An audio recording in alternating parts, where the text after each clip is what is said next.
I suppose to look carefully at what the course involves, and then if the course interests you and looks like the right one for you, you're excited by it, go for it.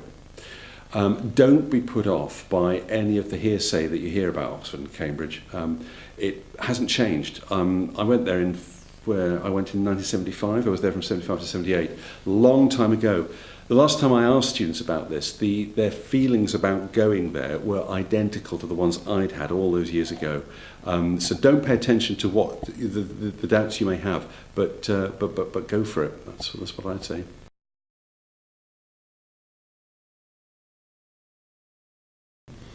I suppose they're probably the same reasons actually that you'd go anywhere else, because wherever you go, you'll have a brilliant time, or one hopes that you would, and there's certainly a reason why you shouldn't. But I suppose the things that Oxford and Cambridge offer would be things like the presence of a copyright library. That's perhaps less of an issue nowadays with the internet, but it means that if a book is in print, they have a copy of it. So it's a marvellous place to study. It's full of people, in my experience, who are not necessarily geniuses. It's not full of geniuses, at least it wasn't when I was there. But it is full of lively people. And you meet lively, interesting people, and I think that's a great thing going for it. And of course, the smallness of it is a really key thing. You belong to a college. It's not unique in that regard. So you do if you go to somewhere like Durham. But the college is a small group of people, 300 students across 3 years would be typical, I guess. So you get a chance to do anything. For example, I'm really bad at sport. I really can't do anything much, but I could take part in rowing there. They were more than welcoming to do that, and they even wanted me to play rugby. I drew the line at that, but because there's only 300 people, they need everybody to take part and join in. So it's great fun. They would say their teaching is a key thing. The fact that you get one-to-one tutorial support, or maybe you still do. I did.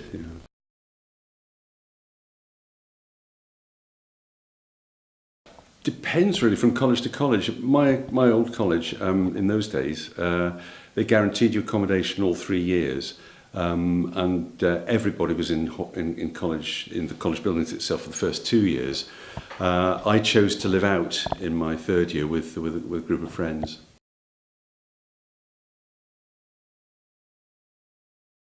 Yeah, two different issues there. It is demanding to get in.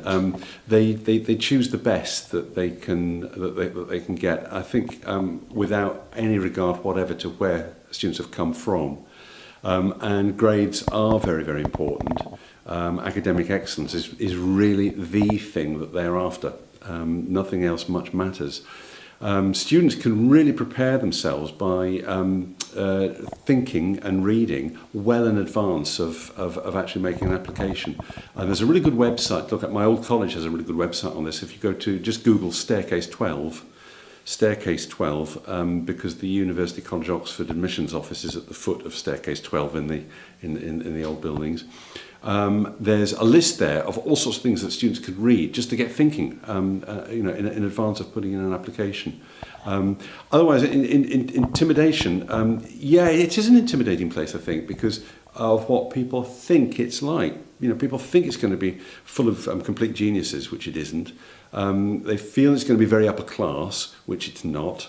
The buildings themselves are really old and imposing and can make you feel as if you don't really belong. That's how I felt actually when I went up there. Of course, when you leave, you really feel as if you do belong. Fantastic! It's just brilliant, the work that BHASVIC does under Neil Comyn's fantastic inspirational leadership. And it's just fantastic that the students are going off like that. In fact, I was talking to somebody last night who'd just come back from Cambridge. She's at Cambridge at the moment doing English. And she said it's amazing walking around the centre of Cambridge, constantly running into people from BHASVIC, because there are just so many there. It's fantastic. I think just that the government, I think, have completely missold the whole idea of fees. I mean, they've constantly harped on about how easy it is to pay it off, and the length of time you have to pay it off, and that nobody has to pay it off immediately. The emphasis should fall on the income that you generate over a lifetime by virtue of having a university degree. The last statistics I saw, which admittedly must be 3 or 4 years back now, indicated that by having a university degree, you are likely to earn £400,000 more over your working life than you otherwise would. So it really does make sense to go to university, quite apart from the brilliant time that you'll have there and the way it helps you, I think, grow up and develop as a human being. Certainly did me.